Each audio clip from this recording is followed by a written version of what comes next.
ಸ್ವಾಮಿ. ಇನ್ನು ಮುಂದೆ ನಡೆಯಲಾರದೆ ನಿಮ್ಮ ಅಂಗಡಿ ಗಂಟೆ ಮೇಲೆ ಮುಳುಗಿ ವಿಶ್ರಾಂತಿಯನ್ನ ಪಡೆದುಕೊಳ್ತಾ ಇದ್ದೆ ಸ್ವಾಮಿ.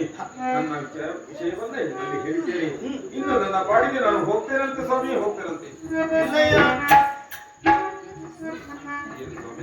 ಇಲ್ಲಿಗೆ ಬರಬೇಕಾದ್ರೆ ಮುಂದೆ ಎಲ್ಲಿ ಹೋಗ್ಬೇಕು ಅಂತ ಆಲೋಚನೆ ಮಾಡಿ ಬಂದಿಯಾ?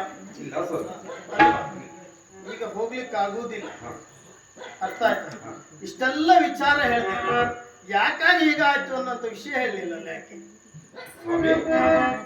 ಯಾಕಾಗಿ ಅಂತ ಹೇಳಿ ಸ್ವಾಮಿ. ಏನು? ಅದೆಷ್ಟೋ ದೂರದಿಂದ ನಡೆಯಲಾರದೆ ನಡೆದು ಬಂದೆ ಸ್ವಾಮಿ. ಎಲ್ಲೆಲ್ಲಿ ಹೋದರೂ ಸಹ ನನಗೆ ಸ್ಥಾನ ಸಿಗಲಿಲ್ಲ ಸ್ವಾಮಿ. ಆದ್ದರಿಂದ ನನ್ನ ಹೆಸರು ವಿಭಾಕರ ಎಂಬುದಾಗಿ ಮುಂದೆ ಯಾವ್ದಾದರೂ ಒಂದು ನಗರದಲ್ಲಿ ನನಗೆ ಕೆಲಸವಾಗಲು ಸಿಗಬಹುದು ಎಂಬುದಾಗಿ ಭಾವನೆಯಿಂದ ಸಾಗುತ್ತಾ ಸಾಗುತ್ತಾ ಇಲ್ಲಿಯವರೆಗೆ ಬಂದಿದ್ದೇನೆ ಸ್ವಾಮಿ. ಮುಂದೆ ಇಲ್ಲಿ ಹೋಗಬೇಕು ಎಂಬುದಾಗಿ ನನಗೆ ಹಾಗಾಗಿ ಹೋಗ್ತೇನೆ ಎಂದಾಗಿ ಹೇಳಿದ್ರು. ನಂದೇ ಸೆಟ್ರೆ ಎಷ್ಟೇ ಜಿಪುಣ ಸ್ಥಿತಿ ಇರಬಹುದು, ಆದ್ರೆ ಹೃದಯ ಅನ್ನುವಂಥದ್ದು ಒಂದು ಉಂಟಲ್ಲ. ಹಾಗಿದ್ರೆ ನಿನ್ನನ್ನು ನಾನು ನೋಡಿದ ಕ್ಷಣ ನಿನ್ನ ಮುಖದ ಭಾವನೆಯನ್ನು ನೋಡ್ತಾ ಬಂದೆ. ತುಂಬಾ ಬೇಸತ್ತ ಹಾಗೆ ಕಾಣ್ತಿತ್ತು, ವ್ಯಸನದಲ್ಲಿದ್ದ ಹಾಗೆ ಕಾಣ್ತಿತ್ತು, ನೊಂದ ಹಾಗೆ ಕಾಣ್ತಿತ್ತು. ಅಷ್ಟು ಮಾತ್ರ ಅಲ್ಲ, ಕೆಳಗಡೆ ಪಾದವನ್ನು ನೋಡಿದೆ. ಅದೆಷ್ಟೋ ಯೋಜನ ದೂರದಿಂದ ನಡೆದು ಬಂದು ಕಾಲೆಲ್ಲ ಕಲ್ಲು ಮುಳ್ಳು ಎಲ್ಲ ಚುಚ್ಚಿ ರಕ್ತಸ್ರಾವ ಆಗ್ತಾ ಉಂಟು. ಅರ್ಥ ಆಯ್ತಾ? ಆಯಾಸ ತಡಿಲಿಕ್ಕಾಗದೆ ಮೈ ಬೆವರ್ತಾ ಉಂಟು. ಭಯ ಅನ್ನುವಂಥದ್ದು ನಿನ್ನನ್ನು ಕಾಡ್ತಾ ಉಂಟು. ಹಾಗಿದ್ರೆ ನಿನ್ನನ್ನು ಹಾಗೆ ಕಳಿಸ್ಲಿಕ್ಕೆ ನನಗೆ ಮನಸ್ಸಿಲ್ಲ. ಯಾಕೆ ಅಂತ ಹೇಳಿದ್ರೆ, ನೀನು ಈ ಸಂದರ್ಭದಲ್ಲಿ ನನ್ನ ಅಂಗಡಿ ಕಟ್ಟೆಯಲ್ಲಿ ಕುಳಿತು ಮಲಗಿದ್ದೀನಿ. ಆದರೆ ಹಾಗೆ ಕಳಿಸಬಾರ್ದಲ್ವ?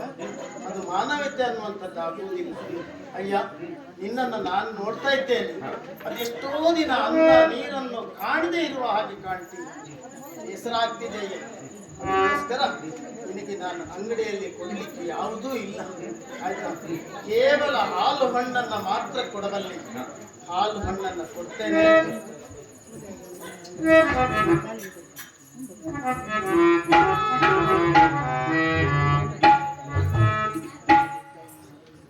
ಹಾಲನ್ನು ಕುಡಿದು ಹಣ್ಣನ್ನು ತಿಂದು ನಿನ್ನ ಆಯಾಸವನ್ನು ತೀರಿಸಿಕೋ.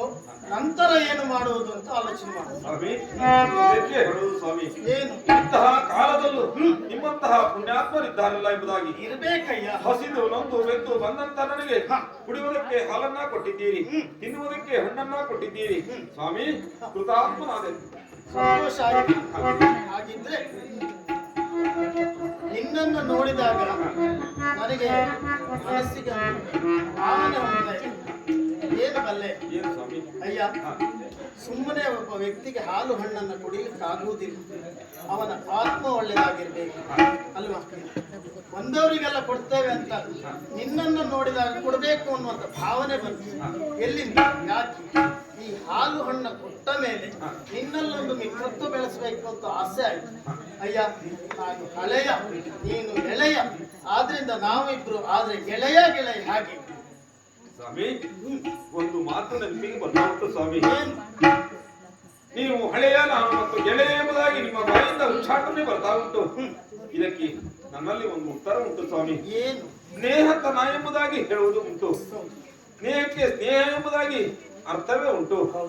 ನಂಬಿದವರನ್ನ ಬಿಡಬಾರದು ಎಂಬುದಂತ ಭಾವನೆಗಳುಂಟು.